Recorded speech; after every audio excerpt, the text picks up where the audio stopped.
আসসালামু আলাইকুম। আমি শামীমা খুলনা থেকে বলছি। বিডি ব্লগার শামীমা চ্যানেল থেকে আপনাদেরকে আরও একবার স্বাগত জানাই। কাছে কিংবা দূরে, দেশ কিংবা দেশের বাহিরে, যে যেখান থেকে আমার ভিডিওটি দেখছেন, আশা করছি আল্লাহ পাকের অশেষ রহমতে আপনারা সকলেই ভালো আছেন। আমরাও আলহামদুলিল্লাহ ভালো আছি। চলে আসলাম নতুন আরও একটা ভিডিও নিয়ে। তো ৮-১০ দিন কিন্তু অনেক বৃষ্টি ছিল।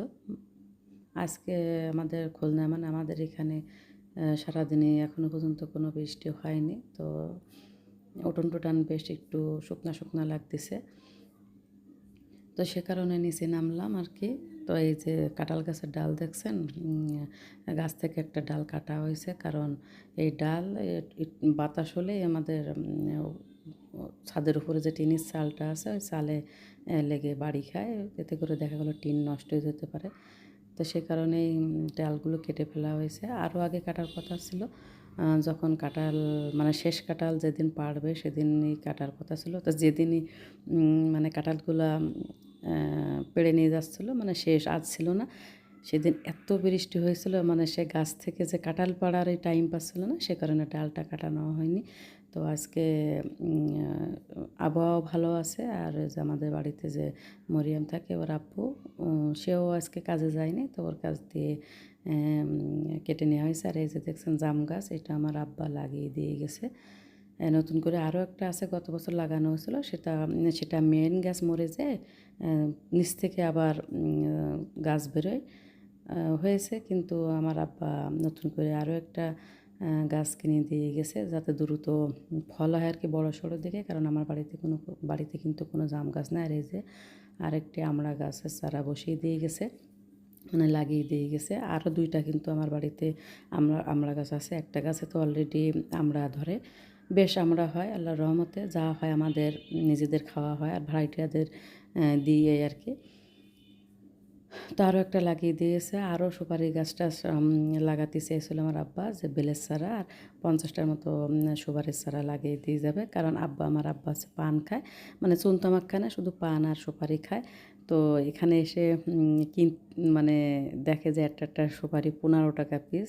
সেখান থেকে আব্বার মাথায় ঢুকছে, মানে ব্রেনে ঢুকছে যে সুপারির চারা লাগাবে। তো আব্বা হঠাৎ করেই বাড়িতে চলে গেছে। তার যেহেতু আব্বা উমরা করতে যেতে চাচ্ছেন, আল্লাহ পাক যদি সুস্থ রাখেন বা হায়াতে বাঁচিয়ে রাখেন, তো সে কারণে আর কি পাসপোর্ট করতে দিয়ে এসেছেন সাতক্ষীরাতে, যেহেতু আমার বাবার বাড়ি সাতক্ষীরায়। তো ওখান থেকে কিছুদিন একটা ঝামেলা হয়েছে, তো ওখানে যাওয়া লাগবে সে পাসপোর্ট অফিসে। সে কারণে হঠাৎ করে আমার আব্বা চলে গেছে, তার কারণে আর লাগাতে পারেনি। তো সুপারি গাছ আগে আমাদের বাসায় ছিল, যে আমার বাড়ির সামনে আমার রেগুলার যে ভিডিও দেখেন, যে আমার মানে বেডরুমের সামনে যে জামরুল গাছটা আছে, ওখানে কিন্তু সুপারি গাছ ছিল 3-4টা, সুপারিও ধরছিল। কিন্তু ওই জামরুল গাছ লাগানোর সময় আর ওইখানে কিন্তু একটা কোয়াল ছিল পাকা করা, দেখছেন ইট আছে, ওই কোয়াল বসানোর সময় সে গাছগুলো কাটা হয়েছে। আর যেহেতু আমরা কেউ পান খাই না, সে কারণে আর কি লাগানো হয় না। তো আব্বা বলছে, তোমার যেহেতু বাড়িতে অনেক জায়গা আছে, ফাঁকা জায়গা, তো আমি 40-50টা চারা লাগিয়ে দিয়ে যাব। দেখা গেলো সুপারি হলে বিক্রি করা যাবে। আরও তো আর কোনো যত্ন করা লাগে না, মানে জাস্ট লাগিয়ে তুলেই হয়ে যায়। সুপারির চারা সহজে নাকি মরে না। তো এই তো আমি কিন্তু বাগানে আসছি, আর এই দেখেন কলা গাছে মোচা পড়ছে আর কি। তো এর মধ্যে কিন্তু অনেকগুলো মোচা খাওয়া হয়েছে। তো গ্রামের বাড়িতে থাকলে কিন্তু একটা সুবিধা, যে কলার মোচা টোচা এগুলো খাওয়া, বা এই যে আমার ক্ষেতে কিন্তু অনেক ধরনের ই আছে, যেমন ঘ্যাটকল গাছ আছে, তারপরে পরে কী বলে পেপুলি শাক আছে, মোচা আছে। দেখা গেলো ঘরে যদি কোনো রকম তরকারি না থাকে, তো দেখা গেলো একদিন একটু ঘ্যাটকল ভর্তা করলে হয়ে যায়, বা একটু যে পেপুল শাক আছে ওগুলা কিন্তু মাছ দিয়ে রান্না করলে ভালোই লাগে। তা আল্লাহর রহমতে কিন্তু ওইভাবে তরকারির কষ্ট হয় না। আর বাড়িতে যেহেতু কাঁচকলা আছে, কাঁচকলা গাছ আছে, গাছে তো প্রায় কলা থাকে, বিচি কলা আছে। তো এই আর কি, গ্রামে থাকলে কিন্তু একটা জিনিস সুবিধা, আর শহরে থাকলে কিন্তু মানে একটা পাতাও কিন্তু সেটা কিনে খেতে হয়। তো আমার কাছে কিন্তু গ্রাম খুব ভালো লাগে, জানি না কার কাছে কেমন লাগে। তো গ্রামের পরিবেশ, এই যে প্রাকৃতিক যে দৃশ্য, যে গাছপালা সবুজ চারিদিকে, শুধু সবুজের সমারোহ হয়েছে গাছপালা, এগুলো দেখতে কিন্তু খুবই ভালো লাগে। আর শহরে যে শুধু মানে কোনো গাছপালা নেই, কীরকম যেন। বিশেষ করে আমি ঢাকায় গেছিলাম একবার, তো ওখানে আমি বাড়ি ছিলাম আমার এক ভাসুরির বাসায়। তো 6 তলার পরে ওটা মেবি 6 তলা হবে। তো আমার মনে হচ্ছিলো কি আমি নিঃশ্বাস নিতে পারতেছি না, এত মানে খারাপ লাগতেছিলো। তো আমার কিন্তু শহর ভালো লাগে না, আমার গ্রামের পরিবেশ, এই যে প্রাকৃতিক দৃশ্য, গাছপালা, এগুলো আমার খুবই ভালো লাগে। তো আমার মতো কিন্তু অনেকেই আছেন গ্রামকে ভালোবাসেন, বা গ্রামের পরিবেশ, এই যে প্রাকৃতিক যে দৃশ্যগুলা, যে গাছপালা, তারপরে আমাদের বাড়ির পাশে কিন্তু নদী আছে, নদী নালা, তারপরে যে গ্রামের বাড়িতে হাঁস মুরগি পালা হয়।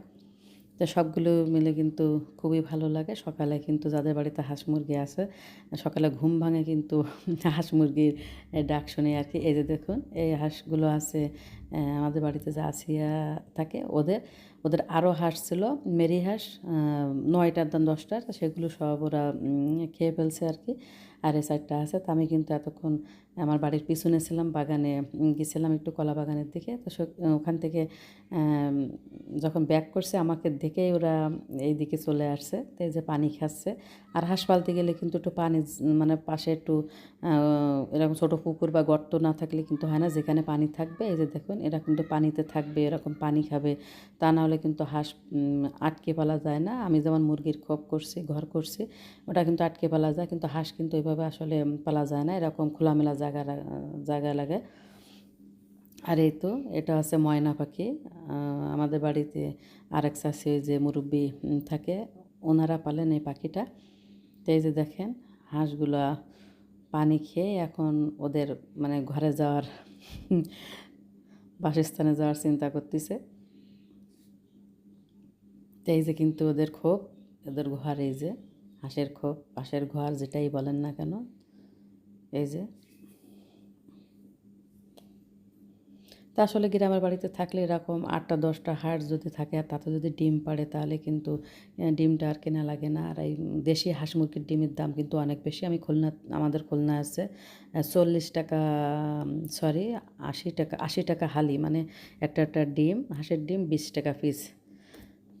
তাহলে বোঝেন কত টাকা কিনতে লাগে দেশি ডিমগুলো। তা বাড়িতে পারলে কিন্তু অনেক সময় কত ভাত তরকারি নষ্ট হয়, এগুলো দিয়েই কিন্তু অর্ধেক খাবার হয়ে যায়। তারপরে বাগানে যে ঘাস লতা পাতা আছে, এগুলো কিন্তু হাঁস মুরগিতে খেয়ে থাকে। তো এরকম খোলামেলা জায়গায় কিন্তু হাঁস মুরগি পালতে সুবিধা হয়। তাই এই তো আমার ভিডিওটি আজকে এ পর্যন্তই শেষ করছি। সকলে ভালো থাকবেন, সুস্থ থাকবেন, নিরাপদে থাকবেন। আল্লাহ হাফেজ।